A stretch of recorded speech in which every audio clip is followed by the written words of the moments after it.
Well, howdy do, buckaroos, and how the heck are you? I'm finishing up, I don't know, I think this is my last emotional rescue, 9%, 150 IBUs. They say this beer kind of changes. It has different incarnations. I'm thinking I might not have got it at its freshest. It's not that it's bad, because I kind of liked it, but it was more malt forward. And you can taste a certain malt, you know, a certain malt forwardness. I don't know, a certain malt body. I'm not sure what the word I'm looking for. When a beer has sat for a while, it's not bad. It's not unpleasant. It's not undrinkable. I don't feel like it's flawed. But I'm saying it may have sat a little longer than the brewer had intended. Having said that, I mean, the nose is bright, it's fresh. It just feels more. So again, I haven't. It's the first time I had it, so it may be how they've intended it. I just don't know.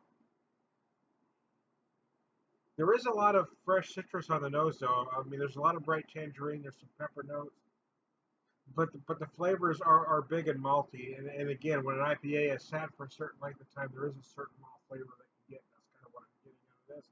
Again, like I said, not that I don't like it. In fact, I find it rather enjoyable, to be honest with you. But at this point, in my opinion, it really feels more like a barley wine than a double IPA. So here's the thing. That's why I kind of take umbrage to folks that want to throw beers away once they get past a certain point. Well, it may not taste how it was intended to. It may not taste at its very best. But does it taste bad? And for me, no, I don't think this is bad. It doesn't taste flawed. I don't get any off flavors. I just think it's probably different than it was intended to be. It tastes like a great big barley wine, and at this point, I mean, I don't mind that, to be honest with you. It tastes good. I guess my underlying point after 2 minutes of rambling is drink what you got and quit bitching, folks. It's just beer, y'all. Don't make more of it than it needs to be.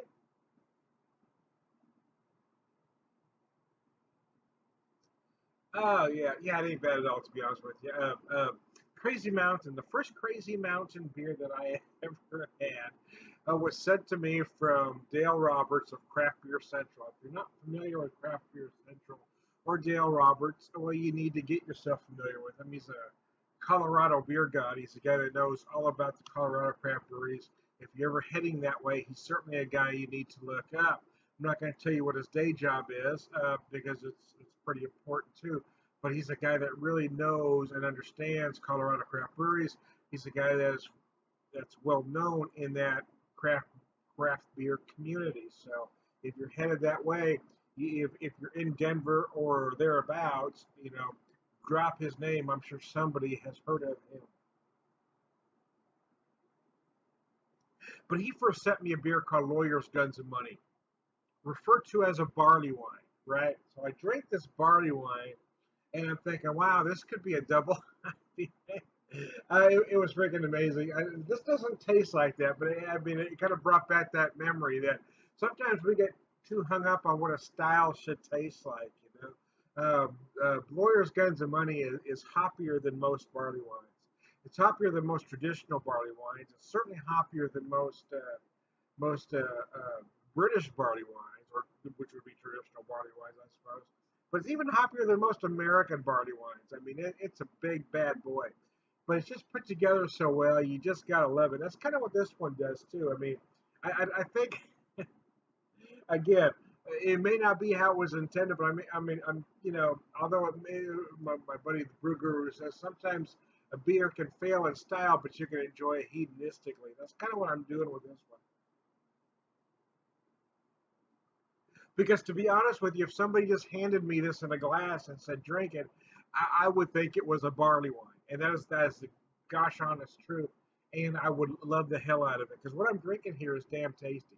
But does it feel like some of the best double IPAs I've ever had? Probably not at this point, but does it feel like a really tasty barley wine? Absolutely.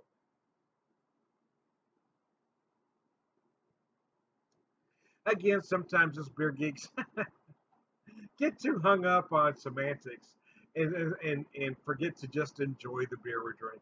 Don't you see that a lot? There's so much pretension in the craft beer community that folks forget to enjoy the beer.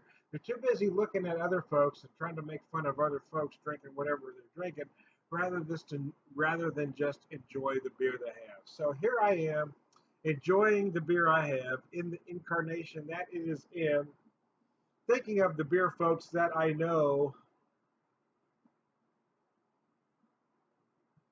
I have a sister in Colorado. I haven't had a chance to get out there in quite some time. Circumstances have kept me from this.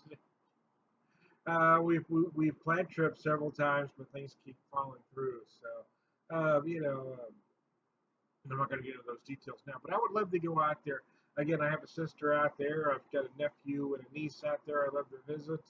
And I've got my buddy Dale, which I haven't actually met in person. We've just kind of known each other through various social media, but we have a lot of beer things in common.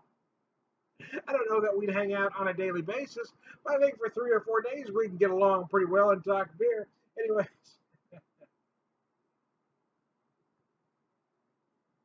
so some of you might be asking, Tom, what was the point of this video? Well, there isn't one. There isn't a point to any of my videos. That's kind of why I do them, because there is no point. I just do what I do for no other reason than I have the ability to do so. And I think that's something, again, us sometimes us beer guys or just people in general forget. Not everything has to have a point. Sometimes you can just do something that you enjoy for no other reason than you enjoy it. It doesn't have to have a purpose. It doesn't have to be a grand meaning behind it. My wife is making horns in the background or something. I'm not sure what. Maybe she wants me to do some kinky sexually to her. I'm not sure. Anyways, now I've got off the rails. Sometimes, there doesn't have to be a point. Sometimes it just can be enjoyable to you for no other reason than it is enjoyable to you. I am Tom the Beer Whisperer. By golly, and I approve this message. I am running for Beer Whisperer in Chief. I'll talk to you later.